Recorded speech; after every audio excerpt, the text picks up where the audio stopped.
गांव के पास बने एक जंगल में दो राक्षस रहा करते थे।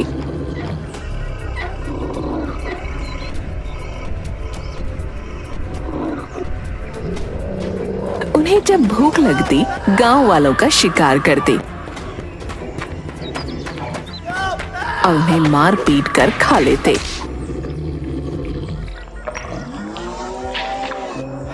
जिसके कारण गांव के लकड़हारे उनसे बहुत डरते थे। एक बार अनजाने में उन्होंने इंसानी वेश में नागराज कुमार को पकड़ लिया और उनका जादुई दीपक उनसे छीन लिया। नागराज कुमार, ये तो बड़ा अनर्थ हो गया। नागलोक के जादुई दीपक के कारण ही यहाँ उजाला रहता था। अगर दीपक नहीं मिला तो हमें अंधेरे में रहना होगा। सैनिकों, पिताजी को इसकी खबर नहीं होनी चाहिए। मैं उन राक्षसों को ढूंढकर दीपक जरूर ले आऊंगा।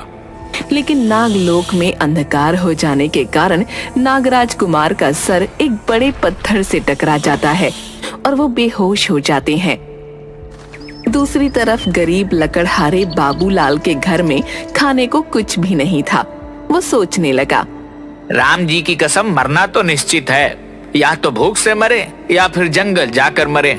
जंगल जाकर मरूंगा तो कम से कम मन में यह तो रहेगा कि हमने परिवार के लिए मेहनत करी, वरना मरने के बाद भी खुद को माफ नहीं कर पाऊंगा। बाबूलाल की बीवी ने उसे घर में पड़े चोकर की 2 रोटियां और चटनी दे दी। एक हाथ में कुल्हाड़ी और एक हाथ में खाने पीने की पोटली लेकर बाबूलाल पेड़ काटने जंगल की ओर चल पड़ा। जब वो जंगल पहुंचा तो उसे दूर दूर तक कोई नहीं दिखा। वो सोचने लगा, राम जी की कसम, कितने बड़े बड़े पेड़ लगे हैं और दूर दूर तक पंछी भी दिखाई नहीं देता है। इन राक्षसों के डर से चिड़ियों ने भी जंगल में आना छोड़ दिया है। आगे जाऊं या यहीं से लौट जाऊं? डर के मारे तो हमारी चुटिया खड़ी हो रही है। राम जी की कसम। बेचारे बाबूलाल के सामने बार बार उसके परिवार का भूखा चेहरा आ जाता। हिम्मत करके वो आगे बढ़ा। उसे सामने एक पेड़ गिरा हुआ दिखाई पड़ा। राम जी की कसम, बीवी ने जो रोटी बनाई है खा लेते हैं। कहीं ऐसा ना हो कि भूखे ही मर जाएं। फिर आगे बढ़ेंगे और पेड़ काटेंगे। देखें हमारी किस्मत में क्या लिखा है राम ने। बाबूलाल ने अपनी पोटली खोली। पोटली खोलते ही रोटी, चटनी और प्याज की महक चारों तरफ फैलने लगी। कुछ ही दूरी पर दोनों राक्षस भी पेड़ पर बैठे हुए थे। काफी दिनों से कुछ ना खाने के कारण उन्हें भी बहुत भूख लगी थी। भैया, गलती से हमने नागलोक का दीपक छीन लिया है। नागों के डर से यहाँ छुप कर बैठे हैं, लेकिन इस सुगंध ने तो मेरी भूख को और भड़का दिया है। अरे भैया, लगता है कोई मानव खाना खा रहा है। मुझे तो मानव के मांस की भी सुगंध आ रही है। चलते हैं और देख कर आते हैं कि किसकी इतनी हिम्मत है जो जंगल में हमारा खाना बनने आया है। वह देखो भैया, वह मानव जाति का जानवर पेड़ के नीचे कुछ खा रहा है। कौन हो तुम? तुम्हें डर नहीं लगता? यहाँ पर बैठकर क्या खा रहे हो? आज तो तू गया बाबूलाल। अजी, आपने भी क्या पूछ लिया? मैं गरीब क्या खाऊंगा? सूखी रोटी और चटनी, यही तो हमारी किस्मत है। राक्षसों ने मानव गोश्त के सिवा कभी कुछ नहीं खाया था। ये नई चीजों को देखकर उनके मुंह में पानी आ गया। उन्होंने बाबूलाल से कहा, बाबूलाल भाई, क्या तुम अपनी रोटी हमें दोगे? राम जी की कसम, भगवान झूठ ना बुलाए।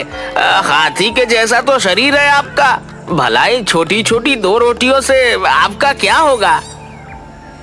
अरे भैया, अगर यह रोटी तुम हमें दे दोगे तो हम तुम्हारी जान भी बख्श देंगे और तुम आराम से लकड़ी काट कर अपने गांव वापस चले जाना। हे भगवान, क्या मुंह दिखाऊंगा गांव में जाकर? वैसे भी मेरे घर में तो बिल्कुल अंधेरा होगा और भूखे मर जाएंगे सब लोग। तो फिर कोई दिया जलाने वाला भी नहीं होगा। अरे वाह, क्यों ना नागलोक का दीपक हम इस मानव को दे दे।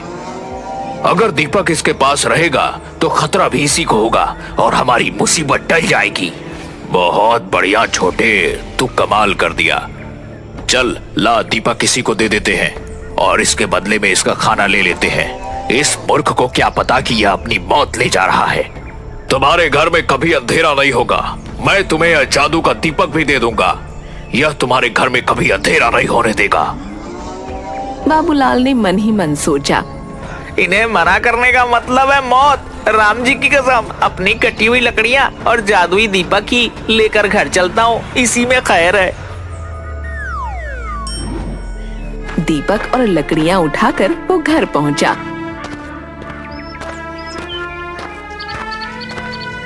क्यों जी, आ गए तुम? सीता मैया की जय, बड़ी भूख लगी है। भगवान झूठ न बुलाए, लड़कियां, अरे मेरा मतलब है लकड़ियां तो मिल गई हैं, लेकिन सुबह बिकेंगी। अभी तो ये दीपक ले जा, इसी से कलेजा ठंडा कर, और हो सके तो मुझे कुछ खिला दे। अरे दैया, तुम्हें तो 2 रोटी और चटनी दी थी, सारी सपाचट कर दी। जय हो सीता मैया की। यहाँ मैं भूखी तुम्हारी राह देख रही हूँ और तुम खाना मांग रहे हो।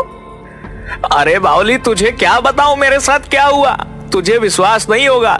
जा, अच्छा जा, अपने अंधेरे घर में कम से कम दीपक तो जला दे। निर्मला ने बाबूलाल के हाथ से दीपक लिया और जला दिया। दीपक जलाते ही पूरे घर में उजाला फैल गया। ऐसा लग रहा था जैसे घर में सूरज निकल आया हो। यहाँ तक कि खिड़की से बाहर निकलने वाले उजाले से गांव भी रोशनी से नहा रहा था। अरे भाई बाबूलाल, तेरे घर में इतनी रोशनी कहाँ से निकल रही है? जैसे लग रहा है पूरे गांव में सुबह हो गई। अरे बावली, जल्दी से खिड़की बंद कर। मैं किसी को कुछ नहीं बता सकता, मैं बाहर जाकर मुखिया जी से बात करके आता हूँ। बाबूलाल बाहर जाता है और राक्षसों के डर से किसी से कुछ भी नहीं कहता। भगवान झूठ ना बुलवाए मुखिया जी, ऐसी तो कोई बात नहीं है। हम गरीबों के यहाँ भला बहुत दिनों के बाद दिया जलाया है ना, इसलिए आपको लग रहा होगा मेरे घर में रोशनी है, वरना मुझे गरीब के यहाँ दिया जलता ही कहाँ है। बाबूलाल रोज शाम को अपना दिया जला लेता।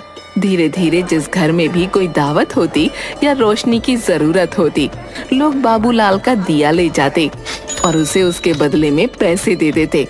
पैसे मिलने से बाबूलाल और निर्मला का पेट भी भरने लगा। अजी सीता मैया की जय हो। मैं तो समझती थी तुम बड़े बुड़बक हो, लेकिन तुम्हारे इस दीपक ने तो हमारे घर में भी रोशनी कर दी और हमारे पेट में भी। भगवान झूठ ना बुलवाए, पगली कह तो तू सही रही है। लेकिन एक दिन शाम को जब बाबूलाल और निर्मला ने दीपक जलाया तो आकाश में परियां उड़ रही थीं। उनकी नजर धरती पर गई। उन्हें लगा जैसे धरती पर कोई तारा उतर आया हो। अरे लाली, सतरंगी, नारंगी, जरा धरती की तरफ देख। आसमान का तारा जमीन पर कैसे चमक रहा है। आज इसका राज पता करके आते हैं। सभी परियां धरती पर पहुंची और ये देखकर हैरान रह गईं कि वो दीपक तो नागलोक का दीपक है। हे भगवान, अगर नागलोक के नागों को पता चल गया कि ये दीपक यहाँ है तो इस मानव की तो खैर नहीं। मुझे लगता है हमें जल्दी से बता देना चाहिए। परियां जोर जोर से बाबूलाल का दरवाजा खटखटाती हैं। आप लोग कौन हैं? हम लोग तो बहुत गरीब हैं, हमसे क्या चाहती हैं? हम परियां हैं, तुम्हें सावधान करने आई हैं। तुम्हें ये दीपक कहाँ से मिला? ये पृथ्वी लोक का दीपक नहीं है, ये नागलोक का दीपक है। जल्दी से जल्दी इस दीपक को जहाँ से लाए हो वहीं रख दो, वरना तुम्हारे ऊपर बहुत बड़ा संकट आ जाएगा। भगवान झूठ ना बुलवाए, ये आप क्या कह रही हैं? परी रानी, ये दीपक तो मुझे जंगल में राक्षसों ने दिया है। यह तो मेरा उपहार है, मैं इसे किसी को नहीं दूंगा। सीता मैया की जय हो। इस दीपक की वजह से तो मेरे घर में खाना बनता है, मैं इसे किसी को नहीं दूंगी। तुम बड़े भोले हो मानव। राक्षसों ने नागराज को बंदी बनाकर इस दीपक को चुरा लिया था। ये दीपक नागलोक का सूरज है। इस समय पूरे नागलोक में अंधेरा है और सभी नाग इस दीपक को ढूंढ रहे हैं। अगर उन्हें पता चल गया कि ये दीपक तुमने चुराया है तो वो सब तुम्हारे ऊपर आक्रमण कर देंगे और ये गांव खत्म हो जाएगा। यह आप क्या कह रही हैं? अगर ऐसा हो गया तो क्या होगा, आप ही बताइए। मैं उन्हें यह दीपक कैसे वापस करूं? मेरे अंदर तो ना ताकत है, ना हिम्मत है और ना ही कोई जादुई शक्ति। तुम चुपचाप ये दीपक ले जाकर गांव के बाहर बनी सांपों की बांबी के पास रख दो, वो इसे खुद ही ले लेंगे। लेकिन अब इस दीपक में तुम्हारी गंध आ गई है, वो तुम्हें छोड़ेंगे नहीं, वो तुम्हें सजा जरूर देंगे। अरे सीता मैया की जय हो, परी रानी मेरे पति को बचाने का कोई उपाय बता दीजिए। ये लो, ये जादुई मोती है, इसे मुंह में रखने से तुम गायब हो जाओगे। तुम अपनी बात नागराज को कैसे समझाओगे ये मैं नहीं जानती, पर मैं तुम्हारी इससे ज्यादा कोई भी मदद नहीं कर सकती। तुम्हें खुद ही अपनी बुद्धि से काम लेना होगा। अरे ये क्या हो गया, घोर कलयुग है। मैं तो राक्षसों को खाना देकर आया और उन्होंने मुझे यह मृत्यु को बुलाने वाला दीपक दे दिया। सुनिए जी, घबराइए नहीं, हमें हिम्मत से रहना पड़ेगा। आपको पता है ना, नाग पंचमी आने वाली है। चलिए हम गांव का सारा दूध खरीद लेते हैं। बाबूलाल और निर्मला ने दीपक को गांव के बाहर नाग के बिल के पास रख दिया।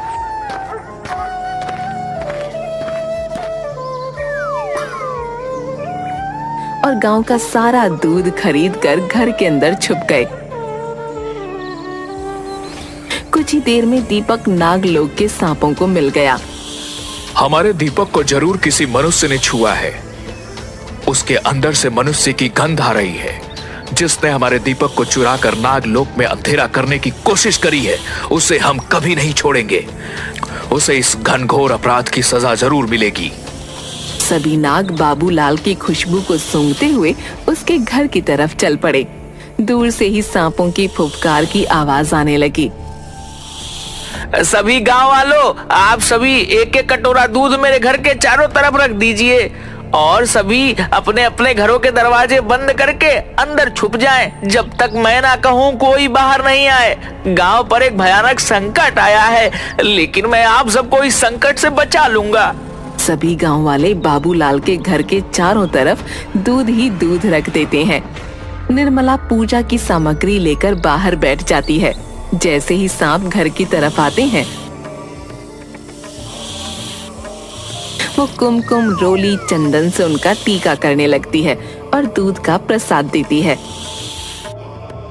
हम जानते हैं तुम हमारे अपराधी की पत्नी हो और उसे बचाना चाहती हो। देखो बेटी, हम तुम्हें कुछ भी नहीं करेंगे, बस तुम हमारे अपराधी को हमारे हवाले कर दो। निर्मला घर के अंदर जाकर दरवाजा बंद कर लेती है। इंसानों की पत्नियां इतनी आसानी से अपने पति को हमारे हवाले नहीं कर सकती। सैनिकों, आप सभी अपने फन से इस दरवाजे को तोड़ दीजिए। नागराज के हुक्म से सभी नाग अपने फनों को बाबूलाल के दरवाजे पर मारने लगते हैं और उनके विष से बाबूलाल का दरवाजा नीला पड़ जाता है। तभी बाबूलाल मुंह में परी का दिया हुआ मोती रखकर अदृश्य हो जाता है और बाहर निकलता है। नागराज आपकी जय हो। आप अपनी पूरी सेवा के साथ हमारे घर में आए हैं। मैं तो धन्य हो गया कि मुझ जैसे साधारण इंसान को आपके दर्शन हुए। मानो तुमने हमारे दीपक को छूकर बहुत बड़ा अपराध किया है। तुम्हें इसका दंड जरूर मिलेगा। महाराज, मैं एक गरीब और कमजोर लकड़हारा हूँ। लकड़ियाँ काट कर पेट पालता हूँ। भला मुझ में इतनी हिम्मत कहाँ कि आपका दीपक चुरा सकूं। मैं तो लकड़ियाँ काटने जंगल में गया था, 2 राक्षसों के पास मैंने यह दीपक रखा हुआ देखा। ये सच कह रहा है महाराज, 2 राक्षसों से ही इसने दीपक छीना था। अगर यह सच है तो भला तुम इतने कमजोर इंसान राक्षसों से दीपक कैसे ले आए? महाराज, जैसे ही मुझे पता चला यह दीपक नागलोक का है, मैंने अपने प्राणों की बाजी लगा दी और दीपक लेकर घर आ गया, क्योंकि मुझे पता था कि आप दीपक को ढूंढते हुए जरूर आएंगे और मुझे दर्शन देंगे। मैं आपका बहुत बड़ा भक्त हूँ। अगर तुम इतने ही सच्चे हो तो हमारे सामने आकर बात क्यों नहीं करते? महाराज, पहले आप दूध ग्रहण कीजिए, मैं आपके सामने ही हूँ। परिया भी मेरी सच्चाई जानती थी, उन्होंने मुझे जादुई मोती दिया ताकि आपके सामने आने का साहस जुटा सकूं। बाबूलाल ने अपने मुंह से परी का दिया हुआ जादुई मोती बाहर निकाल दिया और नागराज के सामने नजर आने लगा। तुम तो सचमुच बड़े ही निर्बल दिखाई देते हो, फिर भी तुमने राक्षसों से युद्ध करके हमारा दीपक वापस ले आए। हम तुमसे बहुत खुश हैं। आज के बाद हमारे गांव के नाग इस गांव की रक्षा करेंगे। अपनी चतुराई से पूरे गांव की रक्षा की है और आज से नागलोक भी हमारा दोस्त बन गया है। इसलिए हम बाबूलाल को इस गांव का मुखिया बनाते हैं। इस तरह बाबूलाल ने अपनी बुद्धि का इस्तेमाल करके पूरे गांव की रक्षा की और बदले में नागराज से हीरे मोती जवाहरात का उपहार भी पाया और गांव का मुखिया भी बन गया।